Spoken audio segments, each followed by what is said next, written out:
Ola, aquí estamos unha semana máis con todos vostedes neste recuncho da Televisión de Galicia, no fío do retrato, compartindo un tempo de conversa con protagonistas anónimos que tiveron a amabilidade de abrirnos as portas das súas casas e dos seus traballos. Penso que levo vivindo máis tempo entre as paredes da Facultade de Medicina que na miña casa ou en calquer outro sitio, non? Sempre digo que todo o que se poda facer na ciencia vaise facer, pero que todo non se debería poder facer por unha cuestión ética. Penso que calquer pobo que traballe e que teña medios pode chegar a do que queira.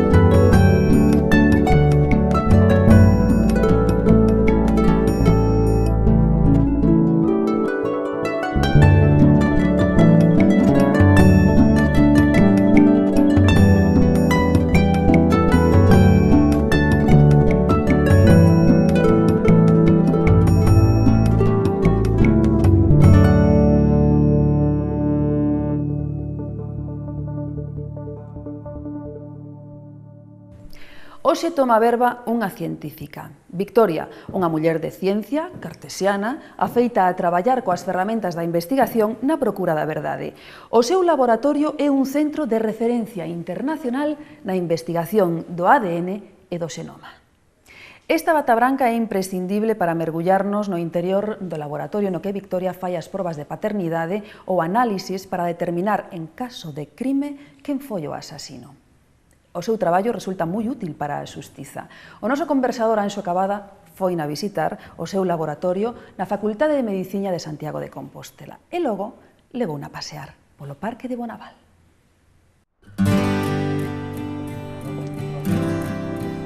De alá do fondo dos Xenes, dun lugar que está aínda máis lonxe que o sangue, chega Victoria Lareu, con bata e microscopio, a mostrarnos as orixes. Unha muller e unha ciencia, sempre a traballar, sempre a formarse, a ampliar coñecementos.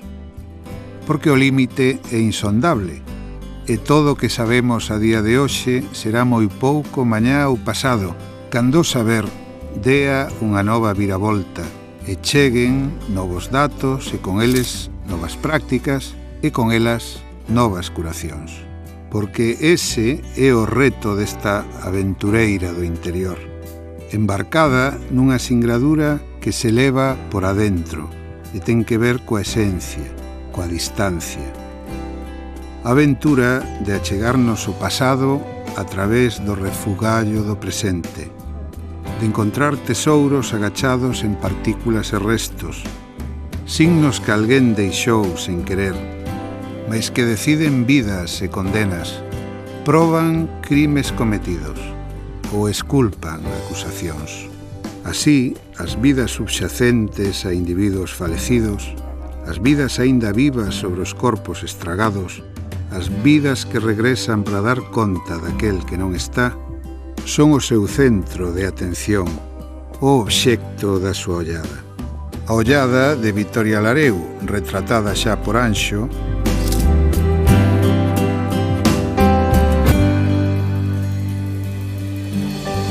Victoria Lareu é terceira muller catedrática de Medicina Legal en España. Xa cando naceches xa soñabas con ser investigadora? Bueno, soñaba con traballar, cando nacín non, un pouco máis adiante, o que quería era ser médico. Despois a vida vai xurxindo cousas e acabei donde acabei, non porque soñara ser investigadora, pero góstame moito e estou encantada de selo.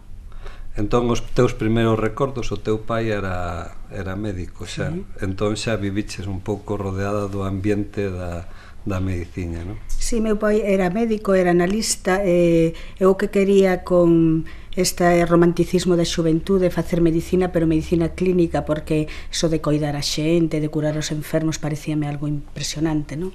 E non quería facer nada de laboratorio, porque o laboratorio era un pouco máis distante da xente, pero acabei nun laboratorio facendo cousas de investigación. A túa vida de cativa estuvo sempre relacionada coa cidade de Santiago. Aquí viviches sempre de pequena? Sí, considérome de Santiago porque estudiei no Instituto Rosalía, fixen a carreira aquí, o sea, a miña vida, os meus anos a partir dos 12 anos foron aquí, non? Pero tamén me lembro de Noia, do mar, que sempre deixa unha impronta importante na vida, non? Bueno, son galega. E nese ambiente en que viviches en Noia ou así, houve algún recordo así de cando eras nena que che quedara así grabado? Recordas así algunha? Sí, recordo moi ben a plaza onde vivía, que era unha praza para facer unha película, porque tiñamos a mesma praza. Unha persona que facía cestos con mimbre, como se chama? Con bimbios, un sí, con cesteiro. Bimbios, un cesteiro. Tiñamos un farmacéutico, tiñamos unha tendiña pequena de fíos e de cousas, tiñamos unha prostituta, e ao lado vivía o cura, o sea, que era unha calle, era unha praza con unha fonte moi bonita, moi antigua, para facer unha película, unha boa película. Me recordo moito de xogar na calle, cos meus irmáns e ca xente, cos fillos da señora que tamén era prostituta, da señora que... O sea, éramos como unha familia destas de películas de costumbrismo fantástica.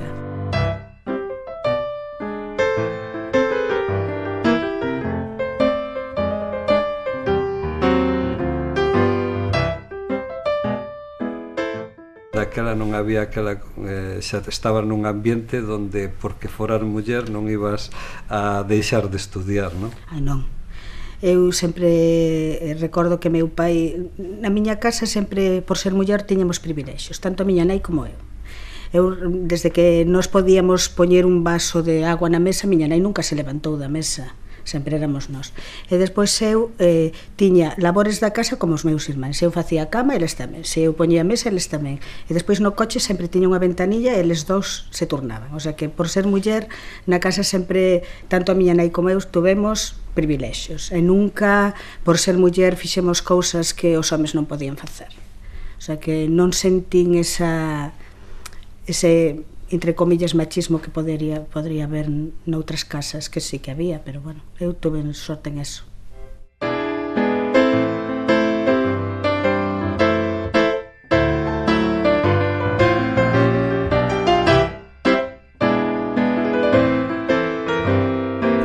E cando chegas a Santiago a vivir a universidade, son os tempos difíciles, revoltos.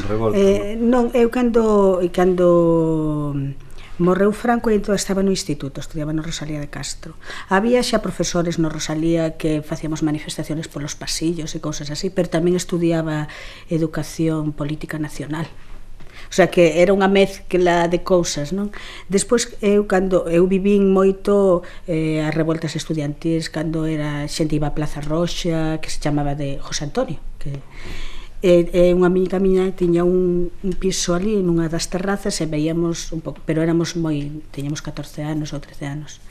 Entonces despois cando nos entramos na universidade xa non había, xa era época de democracia e xa o movimento estudiantil casi se paralizou.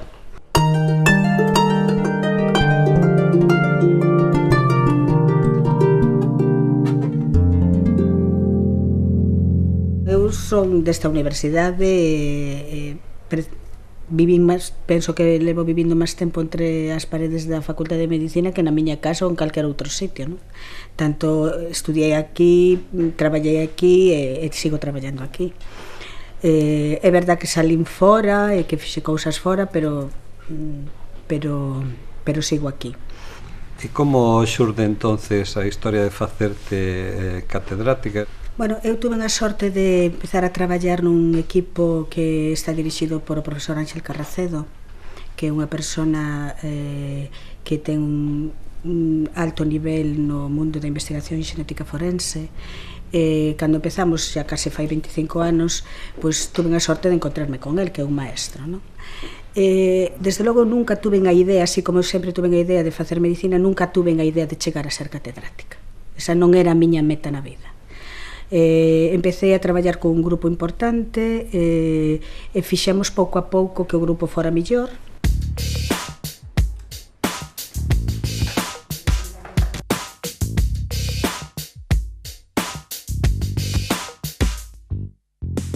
E ao traballar con restos así, eso chega un momento en que te faz un pouco insensible á dor humana ou a veces hasta te encolle un pouco... Penso que insensible á dor humana nunca. Eso é unha cousa que tamén nos tratamos de transmitir á xente cando lle damos clase, tanto en medicina como en enfermería. A dor humana nunca pode ser insensible, moitas veces se peca un pouco deso, non? Nos non temos normalmente restos enteiros, por exemplo un corpo ou algo así, podemos ter un oso, un dente, pelo, sangre, saliva. Non é o corpo inteiro, para así decirlo, non? Pero detrás de moitos casos sí que se ve reflexado o dor. Por exemplo, nais que veñen que seu fillo desaparece no mar e que nós temos un pé, por exemplo, que aparece nunha praia, temos que identificalo, e ven a nai e fala do seu fillo como se estuvera ali, ti tes que ver eso como algo real, como un dor real. Entonces procuras que esa nai vai un pouco máis tranquila. Eso non podes obviarlo, non podes dizer, este é un caso máis.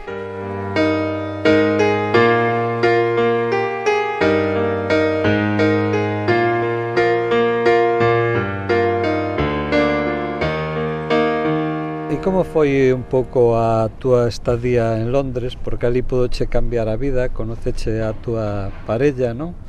Tamén era investigador, non? Ou médico. Non, el é biólogo e xenetista, traballaba no mesmo hospital onde eu fun a traballar, ali o conocín e agora ele está aquí comigo, temos 2 nenos, o sea que ademais de ir a traballar en outras cousas tamén conocín máis a xente inglesa, o país e as tradicións, e creo que foi vir para aquí, creo que foi un gran acierto, e agora tamén el traballa na universidade aquí en Santiago.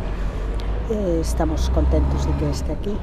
E como nai, cando pensas no futuro dos teus fillos, querrías un pouco que seguiran un pouco o teu camiño? Ou... Bueno, eu sempre penso que eles terán o seu camiño propio, eu procurarei darlles unha educación o mellor posible, con unha serie de valores de recoñecemento hacia os demais, etc.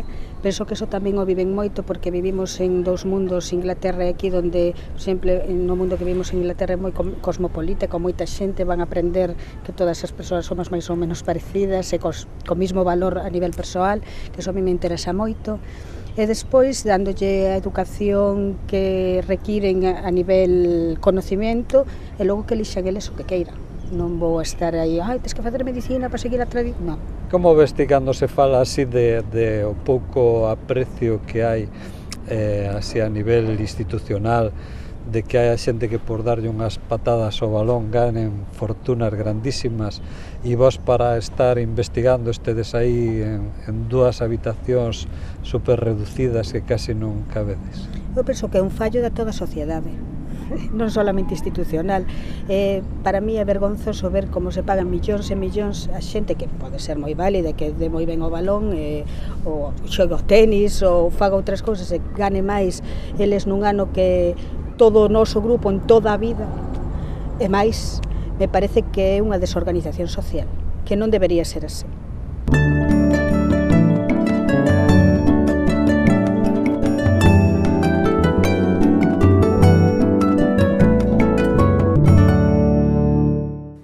Homes e mulleres teñen por igual unha profunda vocación científica. O que pasa é que as mulleres teñen que superar certos atrancos con iso da planificación familiar.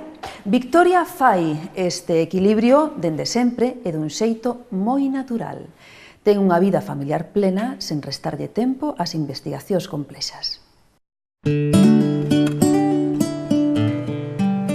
Nai de familia e profesora, o tempo de Vitoria Lareu está enchido por un senfín de actividades.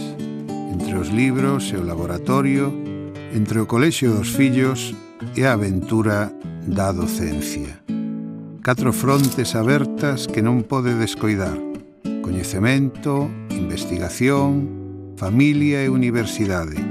4 batallas completas, co tempo xusto para descansar e ollar para atrás, nese momento da vida que o Dante definira como nel mezzo del camín de la mia vita.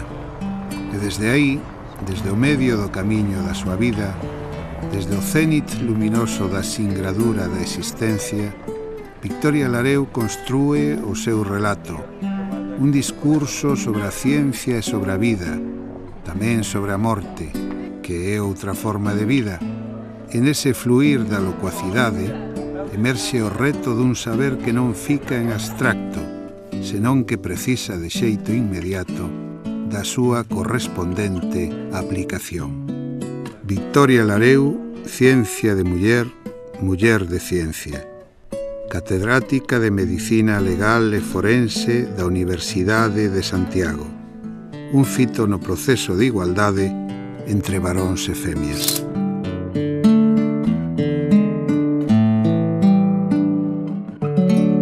Estamos aquí no laboratorio onde facedes todas as investigacións, non? Isto é un laboratorio onde só traballamos xa con DNA que ha sido amplificado.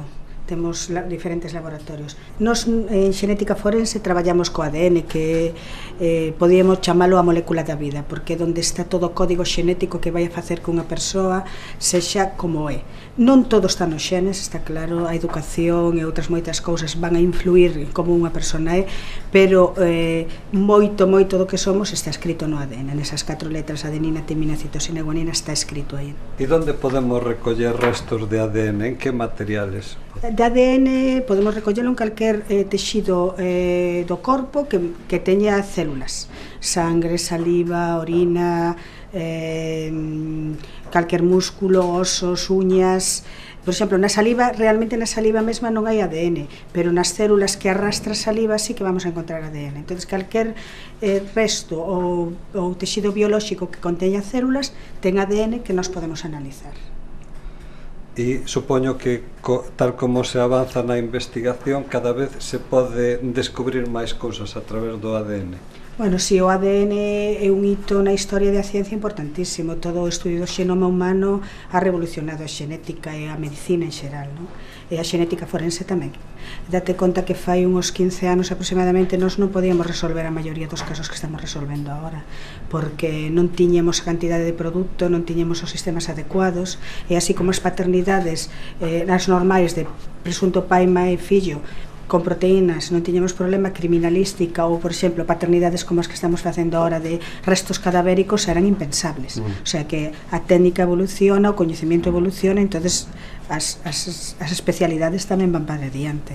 Desde logo, o análisis do ADN con todos os proxectos que ele engloba foi a revolución total. Casi igual chegamos a descubrir o carácter tamén. Bueno, o carácter, xa sabes que hai moitos análisis xenéticos que falan... Bueno, moitas enfermedades mentais están relacionadas ca xenética, porque son, como decimos, son... Como nos pasan nas características físicas, tamén moitas enfermedades hai unha mistura entre o que é a xenética e o ambiente, a sociedade e onde se moven esas persoas, non?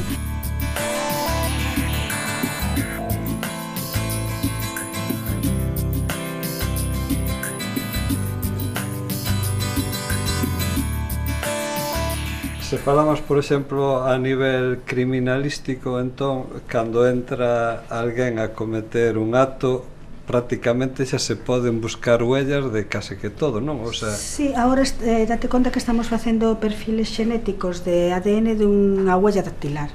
O sea, alguén entra, toca algo e deixa a huella dactilar e deixa podemos extraer ADN. Eu sempre digo que os criminais non cometan os crímenes porque se estuveron ali van a deixar algo. E se deixan algo, deixan o carné de identidade xenético. Neste momento estamos traballando moito en características físicas.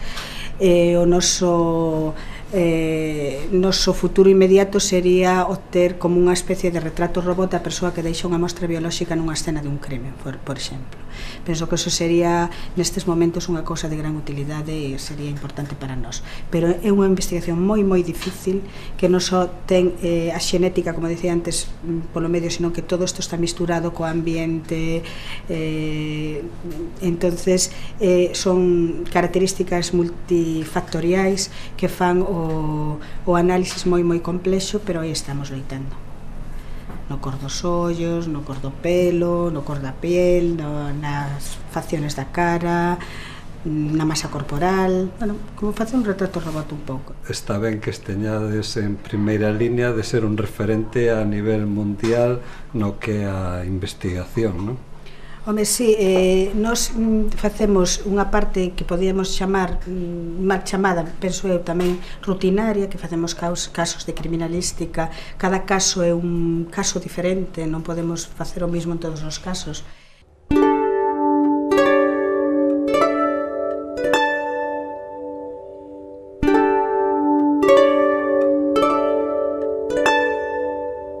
Por exemplo, para a localización que ti me decías do ADN, fai falta ter referencias familiares sempre, non? Sempre, referencias familiares ou referencias personais. Sí. Podemos ter, por exemplo, o que pasou no 11S, que hubo 18.000 restos cadavéricos para analizar, entonces utilizáronse ou familiares, pais, nais, irmáns, avós, ou obxectos personais que estaban nos pisos das persoas desaparecidas, cepillos de dentes, un cepillo de pelo, ou tamén, por exemplo, podes utilizar unha biopsia que nun hospital que se sabe que é dunha persona determinada. O sea que sempre temos que ter algo con que comparar, sean familiares ou sean obxectos personais da persoa, para obter ese perfil xenético. Victoria, ahora todas estas, por así decirlo, traballos de investigación case que están nun momento moi interesante a raíz dos problemas que hai da recuperación da memoria histórica. Vostedes tamén formades parte dese tipo de investigación. Sí, estamos traballando con algúns restos de algunha fosa común de aquí de Galicia, de algunha fosa de despois da Guerra Civil. Xa hemos identificado algúns dos cadáveres que encontraron e os relacionamos con algunhas das familias. Estamos traballando en eso, pero como decía antes, é un pouco un caso mediático, pero que tamén podíamos facer con outros restos que non son despois da Guerra Civil, non?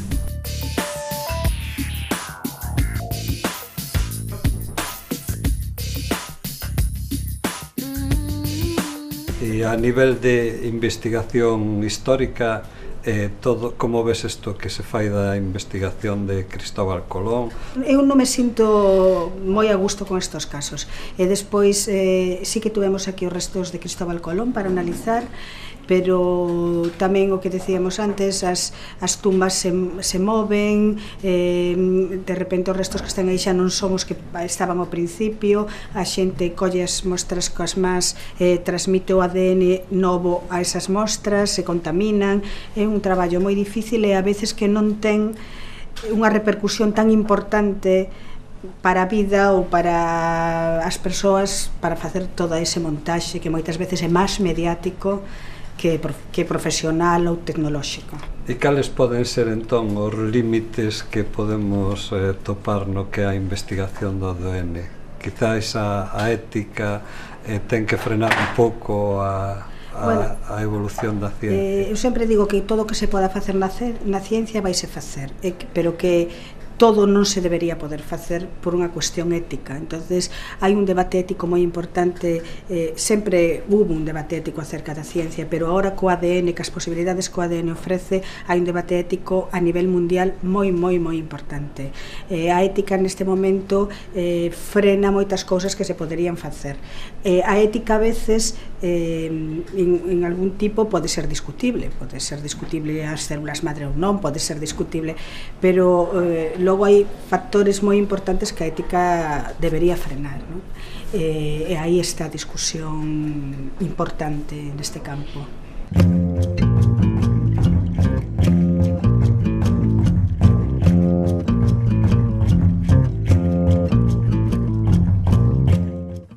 Hoxe con Victoria sentimos a emoción que transmite un médico namorado do seu facer científico, sentíndose útil á sociedade.